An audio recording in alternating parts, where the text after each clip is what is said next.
Welcome back to another episode of That Crazy Triangle Guy. Here we are looking at the S&P 500 here on top on a weekly time frame, and the volatility index on the bottom. And what the hell are we doing that for? Because I just wanted to look at it, and I used to watch that old guy TradFi guy on YouTube, and I don't watch him anymore because he's just too freaking bearish for me, and always painting doom and gloom and all this other crap. The real estate guy, yeah, he was into real estate too. But anyway, I haven't watched him in a long time, but I always remember what he said. He said, "The VIX is low, look out below. The VIX is high, time to buy." So here we have the VIX is low, and then what happens? We come crashing down. And at the bottom here, the VIX is high, time to buy. And then again, VIX is low down here, look out below. And at the bottom, the VIX is high, time to buy. Back up here. Well, the VIX is low down here. Kind of hard to tell, really, comparatively, once these other candles form. But yeah, low, look out below. And then over here, VIX is high, time to buy. And so on and so forth. I think I've said that enough. Anyway, well, it was low right here. Did we have to look out below? Not really. Just kind of had a little choppiness here. So what about here? Yeah, it was low here, but it's still about the same as there. Look out below. We did come down a little bit. And then right here, I'm going to sneeze. Maybe not. The VIX was high. Time to buy. For a little bit, anyway. Very short-lived, these buy and sell signals. Now here the VIX is low again. Look out below, and we go crashing down. Crashing down, down, down, all the way down to here. But here the VIX is high. Time to buy. And look at that. We had a nice run, but VIX is pretty freaking low. It's lower than it has been for several years. Like 3 years at least, or more, if I go back more in time. Should we be looking out below? Are we going to crash right now? Maybe. Or do we have a little bit more left in us? Well, here, look, we were pretty low here. Look out below? No, not really. We continued on upwards here. Continued on upwards.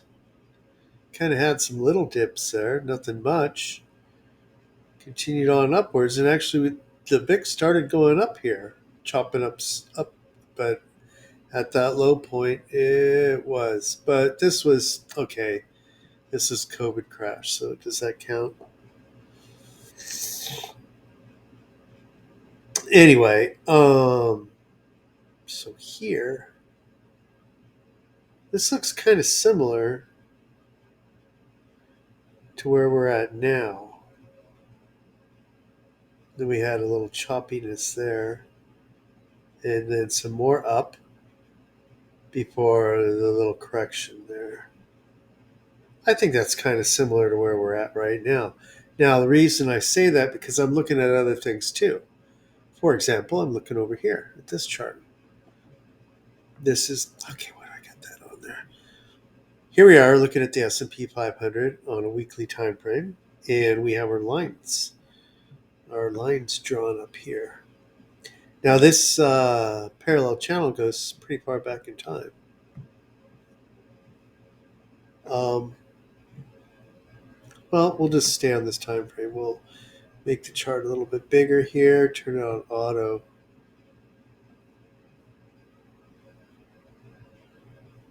And you can see, if you've seen this before, this parallel channel here. Well, it's not. I think it's just two trend lines. Um, but this channel right here, the white channel, goes way, way back to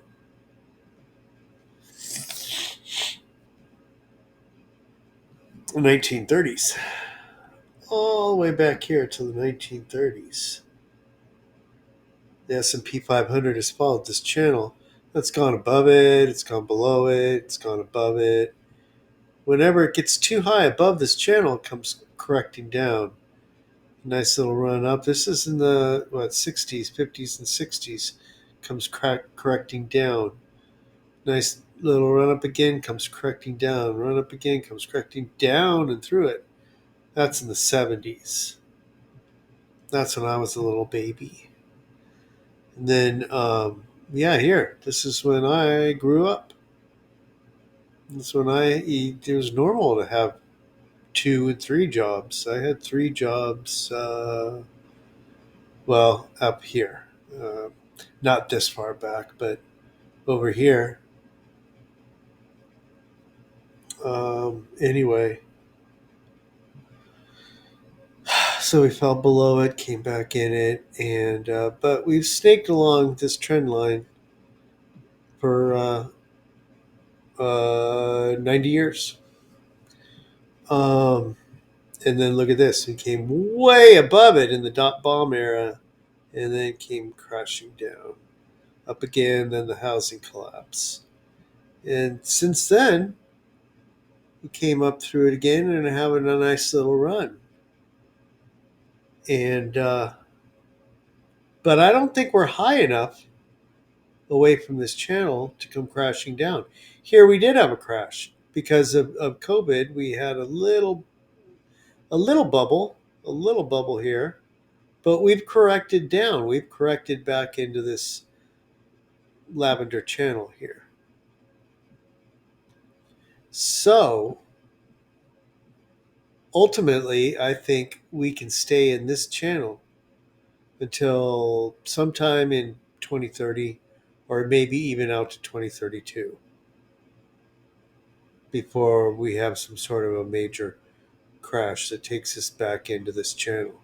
I think we're going to see some good times for the next 8 years or so, 6 to 8 years. So, that being said, let's kind of zoom in here to where we're at today.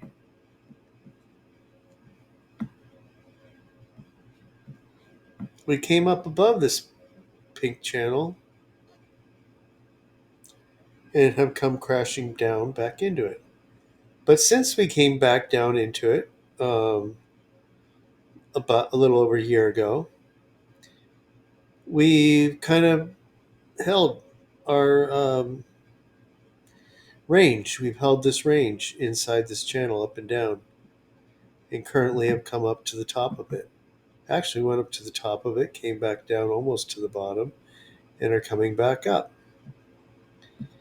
I gotta really zoom in here. Holy moly. So here we are.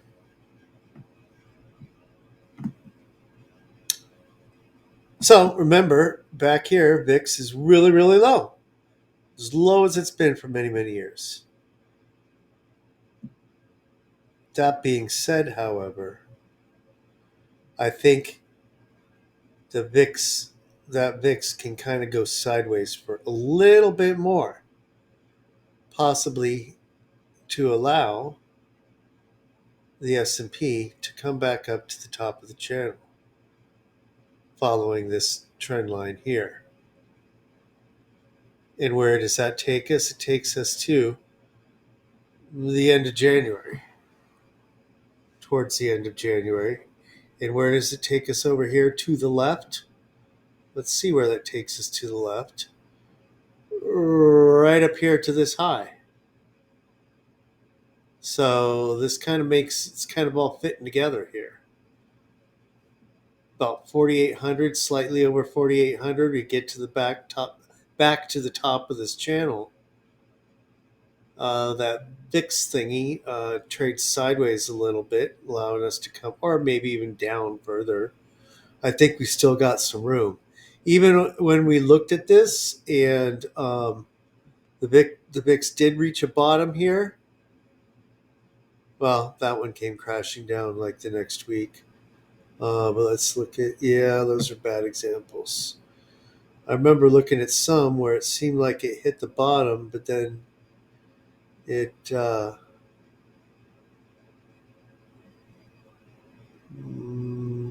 that's a bad example. How about this one right here? No, that's a bad example. How about this one? That bottom in red. Yeah, okay, so this one. See that bottom in red? And then if you look into the top frame, we didn't come crashing down for a few more weeks for this little correction, actually. And this bottom here, how about that? What did that do? Didn't really even have much of a correction. How about this bottom right here? Yeah, see this bottom too. Kind of a delay for a couple more weeks until we had that correction. So sometimes it appears that it's like that. So this could be the case too. Possibly we hit a bottom over here, then maybe it takes a couple more weeks to come crashing down. So I think that's a good plan. So why don't we come up here for the next 7 weeks or so? Let's see. Well, we have to finish this week. And then 1, 2, 3, 4, 5, 6. 6 more weeks. And we will we will make a double top and then maybe see a correction coming down. But where do we come down to? I think we probably come back down to this height and this height and this height. Those are all the same. And if we do that, where do we hit this center line here? Early May, May 6th. Let's go back one. Let's say April 29th. When's the halving? Isn't that April 20 something? So if the S&P comes up here till late January and then comes crashing down, or not crashing down, but correcting down to late April to the center line where it hits this high, and this high back here at about 45.40, something like that. I think that makes a lot of sense with what we are looking at here for Bitcoin. I think Bitcoin will continue upwards here. And if you look at the bottom of my screen, that says we're on a daily time frame on the Bitcoin US dollar index. Top of the blue channel here at 61,000, January 22nd. That was the top we were looking at for the S&P 500. And then we correct back down to 48 over here in April, which is the top of the green channel. This is what I've been calling for a long time, several months now. I've been illustrating this scenario, and it all fits together. This fits exactly together with the S&P 500. It fits in with all the channels on the chart. It fits in with the VIX, and it fits in with these highs, these other highs here, resistance or support, whatever. Supports and resistances are the same thing depending on which direction you're coming through. It all fits together. So That's what I see happening. Um, let's go back to Bitcoin. Now, after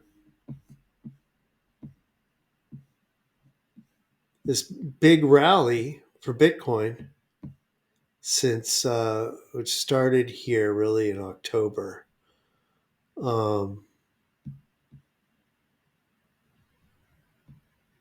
we pulled back, but we were up 70%. We pulled back to 57. Um,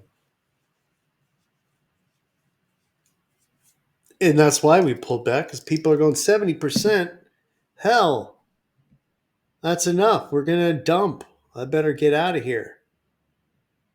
Uh, but we're not going to dump. We're going to go up here.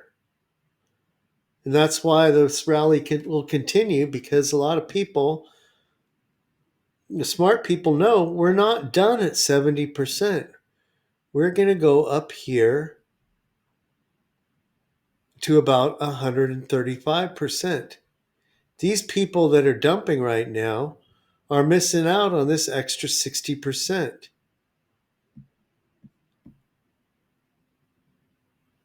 And that's the same mentality that we have back here. These people dumped here because Bitcoin came all the way up. Bitcoin came all the way up 300%, 4x. They're like, hell, that's a bit crazy for me. I'm going to take profits. And it dumped back down. 300% dumped back down. And some of these people only walked with maybe a couple 100% profits from here, where if they held on, they could have had over 500% profits. And that's why these people held. And that's why price continued to rally. Makes me think this is going to be my first bull run, and I'm thinking about the top. You sell here. Seems like a smart thing to do, but what if you sold here? 450%. What if you held on and sold here at 550%? So when you 5x'd and you sell, you're missing out on one more X. So whatever your initial or your cumulative buy-in was, 10,000, 5,000, 10,000, 20, 50,000, you're missing out on all that profit. So, anyway, I'm pretty confident we're going to come up to about 60,000. I don't think there's any way in hell we're correcting here. We're not even 248. This is what we always do in Bitcoin cycles. All cycles, we go up past what we're going to be at the halving, and then we come back down to it, which is just right over here. It's not that far. April 22nd, right? Somewhere around there. 7th. What is, I think 23rd? I don't know. It's been a while since I checked what the estimate is for the halving. Somewhere around here. And about 49,000. We always go up past and then pull back down.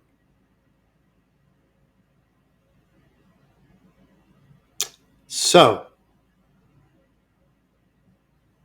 I don't see us correcting down and then coming up into the halving. That doesn't make any sense whatsoever. Nobody's going to do that. What's the fair value anyway? The fair value is like 50,000 or something, isn't it? I don't know. I'm not sure. I'm just spew. I think that might be the fair value. I don't know when that is. Well, let's find out. No, let's not. I've rambled on enough. So we'll save that for another day. And if you didn't watch my previous video, do so. So we are on a daily time frame here. And if we zoom in, you see this green candle, this totally fake green candle that I invented and placed here. But just you watch. This will be the candle that prints end of day tomorrow. Pretty sure. It's this little red candle down here right now. But we're already up at 41.2 something.